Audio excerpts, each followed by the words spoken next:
Bom dia, povo brasileiro desta terra de Santa Cruz, consagrada ao Senhor, que tem como padroeira Nossa Senhora Aparecida. Como sacerdote da Igreja Católica, hoje venho expressar a minha preocupação com todas as ovelhas que neste momento onde estamos vivendo, momento eleitoral, muitas das nossas ovelhas estão participando, estão engajadas e, de certa forma também, muitas estão sendo usadas verdadeiramente por interesses que comprometem e até podem conduzir à perdição das vossas almas. Falo da discussão que, no momento eleitoral atual, tem ganhado a temática do aborto. Como nós somos católicos, cristãos, antes de tudo é importante conhecer o que a doutrina da Igreja fala sobre este tema, que é de fundamental importância para as nossas vidas e para o bem de nossas almas. O quinto mandamento, não matarás, e no Catecismo da Igreja Católica, número 2270, vai expressar justamente qual a posição da Igreja sobre o aborto. Existem várias formas de comprometimento e de participação, que o Catecismo chama de cooperação, seja moral ou material, junto a este crime e este pecado gravíssimo. A cooperação moral é, antes de tudo, aquela participação de quem comete, de quem ajuda, através do incentivo, da divulgação de ideias. Por isso mesmo, no momento que nós vivemos, são vários os temas que podem incorrer as pessoas nesta cooperação moral. Como um exemplo bem prático, se nós encontramos candidatos, partidos políticos, que na sua ideologia, no seu programa e na forma de pensar defendem este crime hediondo e este pecado grave, como cristão católico, nós não podemos apoiar estes candidatos ou partidos políticos. O mais importante, meu irmão e minha irmã cristã, católica, é que você tenha a consciência de que, em primeiro lugar, nós defendemos a vida daqueles que são indefesos e nós devemos ser a voz daqueles que ainda não têm voz. O Estado, ele, em primeiro lugar, deve garantir o direito à vida de todos. Quando a vida de alguns destes é ameaçada, o Estado já não está cumprindo o papel que deveria prestar junto a estas pessoas, defender a vida. E para nós cristãos católicos, a vida começa com a fecundação. E neste momento já existe no seio, no ventre materno de uma mãe, uma vida que merece ser cuidada, respeitada e zelada por cada um de nós. Então, nós devemos ter o cuidado de analisar bem aqueles que propagam esta ideia. Quem defende esta ideia? O que pode acontecer? Para a nossa doutrina católica, tanto o Catecismo da Igreja como o Código de Direito Canônico prescreve uma pena chamada de excomunhão later sententia. O que seria isto?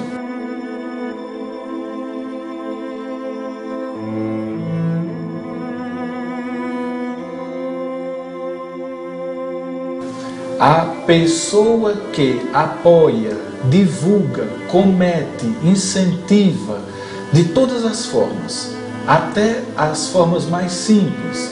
Se você sugere, se você dá um telefone, se você leva a pessoa até uma clínica, se você aconselha de forma errada, você está participando de modo material neste crime e para a nossa doutrina católica, neste pecado gravíssimo.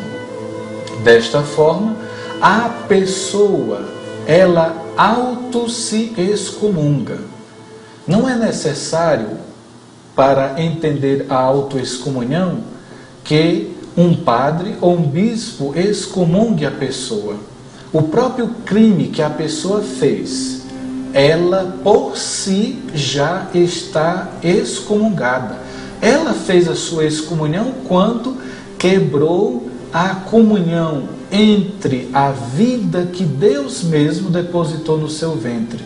E aqueles que participaram também se tornam criminosos e por isso pecadores. Agora também é necessário entender que esta autoexcomunhão acontece de forma consciente.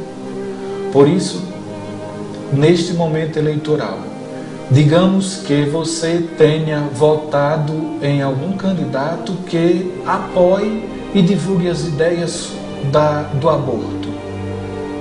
Se você, até o momento, não conhecia a gravidade deste pecado, então você não tem como responder por este pecado.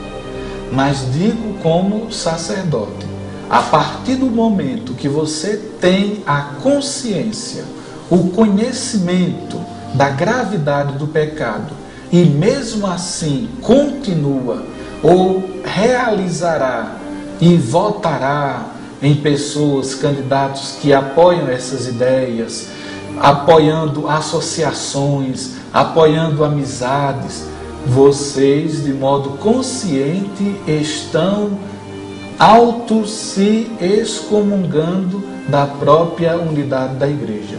Então, na verdade, alguns poderiam dizer, a igreja não usa de misericórdia.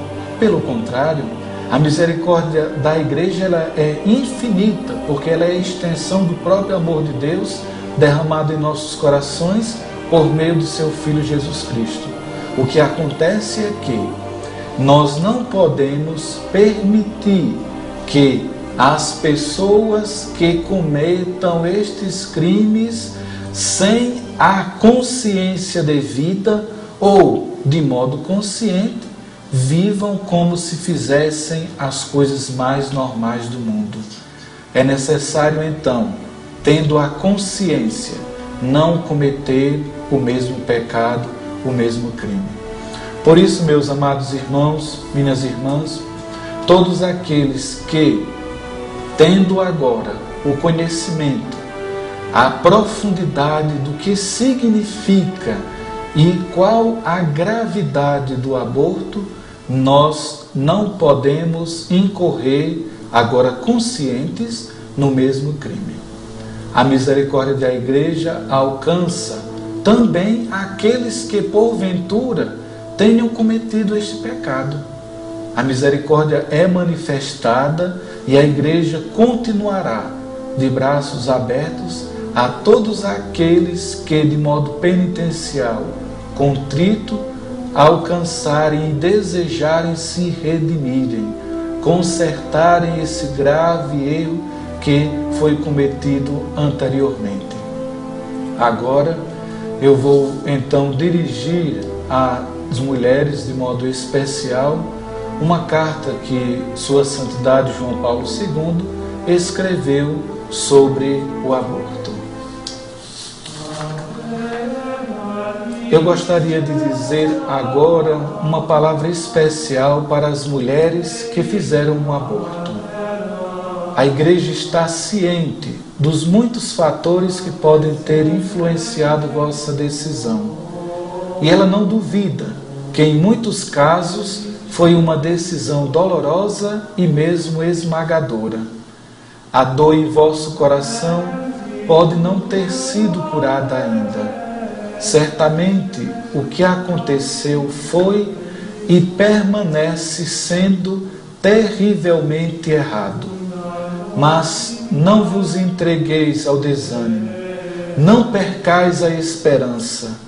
Em vez disso, tentai compreender o que aconteceu e enfrentai isso honestamente.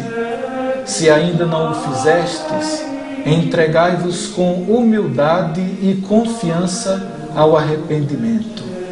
O Pai da misericórdia está pronto para vos dar seu perdão e sua paz no sacramento da reconciliação. Vós compreendereis que nada está definitivamente perdido e sereis capazes de pedir perdão a vossos filhos, que agora vivem com o Senhor, com o auxílio e conselho amigável e especializado de outras pessoas, e como resultado de vossa própria experiência dolorosa, podereis estar entre os defensores mais eloquentes do direito à vida para todos. Sua Santidade, o Papa João Paulo II.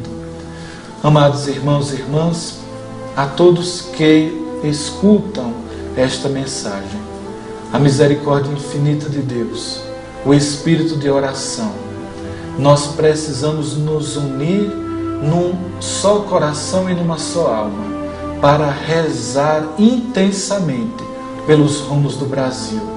Não permitamos que as forças escuras e obscuras das trevas que estão a serviço de Satanás, elas não imperem nesta terra consagrada à Virgem Maria, Nossa Senhora Aparecida. Que todos os anjos, santos, arcanjos, todos os santos protetores e padroeiros, que são sempre invocados com devoção sincera por estes milhões de brasileiros que professam a fé católica, sejam defendidos sempre de todo o mal. Que o Senhor abençoe, guie os vossos corações que agora escutaram e estão prontos para decidir segundo a verdade do Santo Evangelho e da tradição da Igreja. Que Deus vos abençoe e vos guarde sempre. Em nome do Pai, e do Filho, e do Espírito Santo. Amém.